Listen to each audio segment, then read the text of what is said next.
कर लेना मतलब शिव को अपने भीतर उतार लेना। भगवान शंकर को अपने भीतर प्रवेश करा देना, भगवान शिव को अपने भीतर उतार लेना।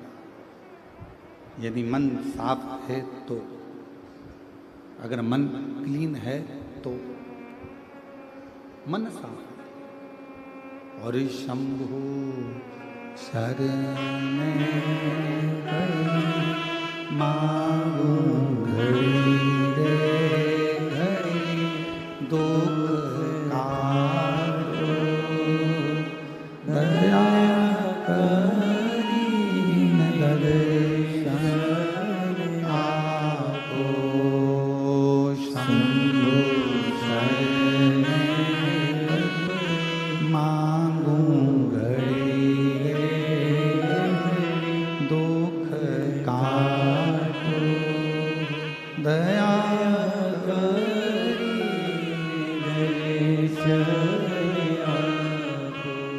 मन का साफ होना और मंदिर का साफ होना दोनों जरूरी है।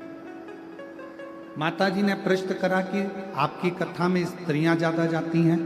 हम उनसे कहेंगे कि नारी मंदिर भी ज्यादा जाती है, नारी व्रत भी ज्यादा करती है। नारी के बराबर दुनिया में कोई तप नहीं कर सकता। तप। और आज भी फिर निवेदन करूंगा, आज भी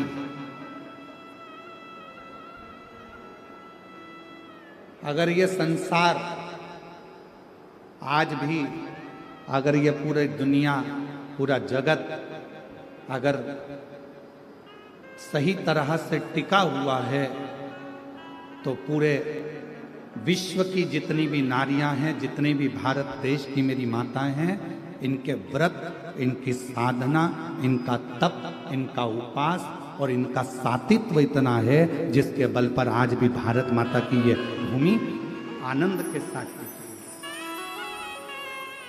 ये सातित्व है आपका।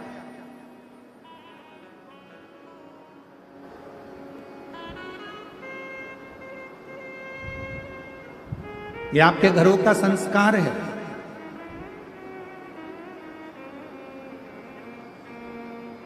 ये आपका सातित्व है जिसके बल पर ये संपूर्ण विश्व, संपूर्ण ब्रह्मांड, संपूर्ण जगत आनंद के साथ में रह रहा है। विष्णु पुराण में एक बात लिखी है, हमारा निवेदन रहेगा कभी मिल जाए गीता प्रेस गोरखपुर की विष्णु पुराण तो उसको पढ़िएगा।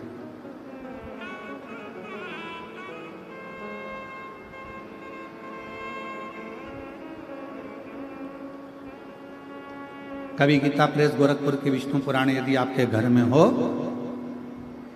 आप ज्यादा नहीं पढ़ सकते तो हिंदी की टीका पढ़िए।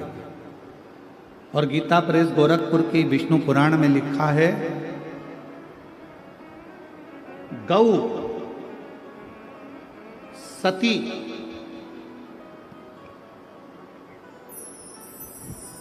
एक गौ माता और एक सती नारी जब तक पृथ्वी पर है तब तक पृथ्वी पर अकाल नहीं पड़ सकता। यह विष्णु महापुराण के अंतर्गत एक गौ माता और दूसरी सती नारी।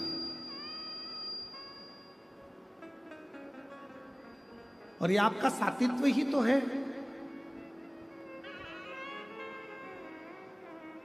ए मेरी जीजियों, कोई भी घर में त्योहार आता है तो सबसे पहले पति कोई तैयारी नहीं करता, घर का बेटा कोई तैयारी नहीं करता, घर की बेटी, घर की माँ, घर की स्त्री, घर की सास, घर की बूढ़ी माँ, घर की बहुएं, बेटियां तैयारी करती हैं। सात्विकता है। विष्णु पुराण कहती है गौ माता और दूसरी सती नारी जब तक पृथ्वी पर है, जब तक गौ माता और सती नारी जब तक पृथ्वी पर है तब तक ये पूरा ब्रह्मांड श्रेष्ठता में चल रहा है और कोई भूखा नहीं रह सकता, कोई भूखा नहीं रह सकता, वो श्रेष्ठता में भूखा नहीं। शिव कथा कह रही है, भगवान शंकर का संवाद कर रहा है शिव महापुराण की कथा करें, मन को साफ रखिए, मन को पवित्र रखिए। और तुम आना भोले बाबा, तुम आना भोले बाबा, मेरे मकान में तेरा डमरू डम डम बाजे सारे जहां में। भगवान शंकर कौन से मकान में आप बुला रहे हो? भगवान शिव को किस मकान में निमंत्रण दे रहे हो? तो शिव महापुराण की कथा कहती है ये गारे का, ईंट का, सीमेंट का, लोहे का बना मकान नहीं। हम किस मकान में? तो कहा मेरे मन के मकान में। तुम आना भोले बाबा, मेरे मकान में तेरा डमरू डम डम बाजे सारे जहां में। बाबा मेरे मन के मकान में आप आना। और किसको लेके आना? तुम गणपति को लाना, संग रिद्धि सिद्धि लाना, मेरे मकान में तेरा डमरू डम डम बाजे सारे जहां।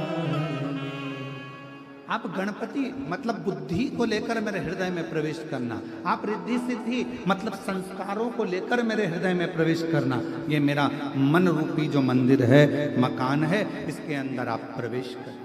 इसके अंदर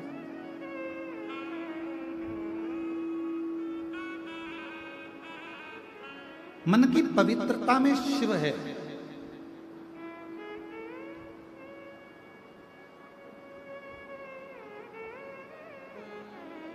एक कितना सुंदर चरित्र आता है।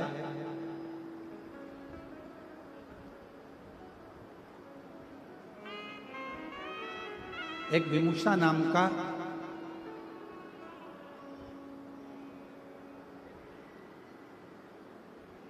साधारण सा एक मानव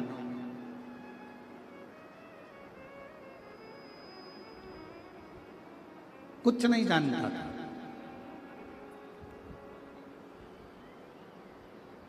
और विमुषा का जो शरीर था, पूरा की पूरा शरीर बेकार सा था, पूरा शरीर।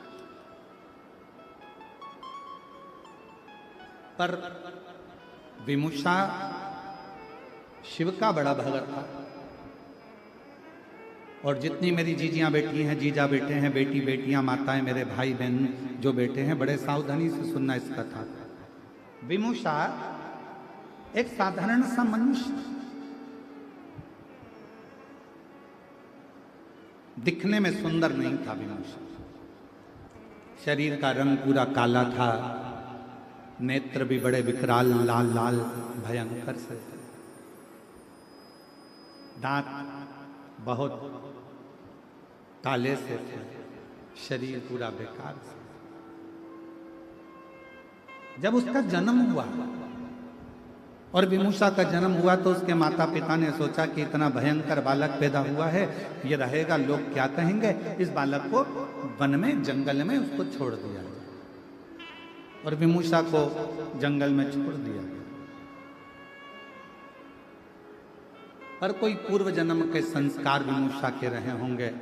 हम पहले भी कथा में कहे, कोई पिछले जन्म के अच्छे कर्म मुझे बाबा तेरा साथ मिला, कोई पिछले जन्म के अच्छे कर्म मुझे बाबा तेरा साथ मिला।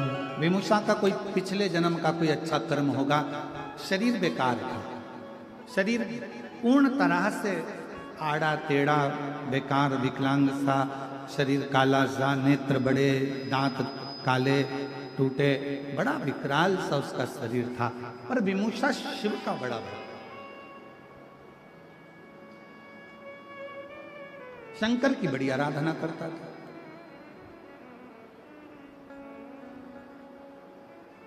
जिस मार्ग से विमुषा निकल कर जाता था, उस मार्ग से महिलाएं, पुरुष, बच्चे, बूढ़े कहीं विमुषा ना दिख जाए, उसका चेहरा देखेंगे तो हमारा दिन बेकार हो जाएगा। ये विचार करते थे गांव के लोग और उसका मुख नहीं देखते थे, उसका मुख नहीं देखते। पर आज के जमाने के लोगों को समझाए कौन कि उस भगवान ने जिस जिसको पृथ्वी पर जन्मा है, चाहे वो बेटा हो, चाहे वो बेटी हो, चाहे वो गोरा हो, चाहे वो काला हो, चाहे वो कैसा भी हो, जिस जिसको परमात्मा ने जन्म दिया वो कभी भी बेकार नहीं हो सकता। वो मेरे परमात्मा की भूमि पर रहा है, कैलाश बाबा की, शंकर जी की इस मृत्यु लोक में निवास कर रहा है, तो वो बेकार नहीं हो सकता। ये दुनिया की सोच है कि वो बेकार है।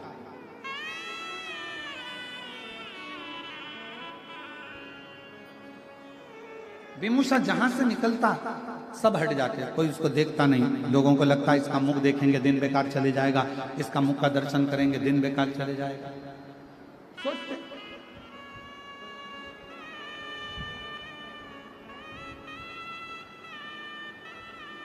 और ऐसा हुआ है। एक नगर में एक राजा रहता था, उसका मालूम पड़ा हमारे नगर में एक व्यक्ति रहता है, बड़ा खोड़ला है, जिसके मुंह का दर्शन कर लो तो सुबह से भोजन नहीं मिलता।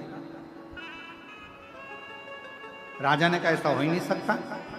राजा ने उस व्यक्ति को बुलाया, सभा में सवेरे उसका मुंह का दर्शन करा। दिन भर राजा व्यस्त रहा, भोजन नहीं कर पाया, शाम हो गई। राजा से रानी ने कहा कि आज तो तुमने सुबह से खाना तक नहीं खाया, भोजन तक नहीं करा। राजा बोला उस खोड़ले का दर्शन किया था ना, इसलिए मेरे को खाना नहीं मिला, लोग सही कहते हैं। राजा ने उस व्यक्ति को बुलाया और फांसी की सजा दे दी। जैसे ही फांसी की सजा दी वैसे वो हंसने लगा। राजा ने पूछा तुम्हें फांसी की सजा मिली है और तुम हंस रहे हो?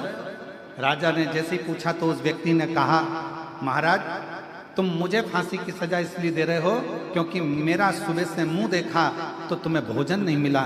तुम कहते हो कि मैं खोड़ला हूं, पर सत्य मायने में तो राजा तेरे से बड़ा कोई खोड़ला नहीं होगा कि तेरा सुबह से मुंह देखा तो मुझे आज फांसी की सजा मिल रही है। मुझे आज फांसी की सजा मिल रही है। ये तेरे ऊपर निर्भर करता है, हमारी बुद्धि पर निर्भर करता है, हम किसको क्या कह रहे हैं, हम किसमें क्या देख रहे हैं। विमूषा शिव जी का भक्त था, पर बच्चे उसके पास नहीं जाते, स्त्रियां उसका मुंह नहीं देखती, गांव के लोग उसको नहीं देखते। जिस मार्ग से विमूषा निकल कर जाता उस मार्ग को लोग खाली कर देते, फिर भी विमूषा आनंद में रहते। हम तो बाबा के भरोसे चलते हैं, हम तो बाबा के भरोसे चलते हैं। ये दुनिया वाले जलते हैं, ये दुनिया वाले जलते हैं, डमरू वाले भरोसे चलते हैं, काशी वाले के भरोसे चलते हैं, ओ गणदानी के भरोसे चलते हैं। विमूषा जिस मार्ग से निकलता लोग रास्ता छोड़ देते, मुख नहीं देखते, गांव के लोग बड़ा आश्चर्य करते, विमूषा की ओर कोई जाता नहीं। अब जरा विचार करना, इतना गंदा रहने वाला, इतना गंदा दिखने वाला विमूषा शिव जी के मंदिर में सेवा करता,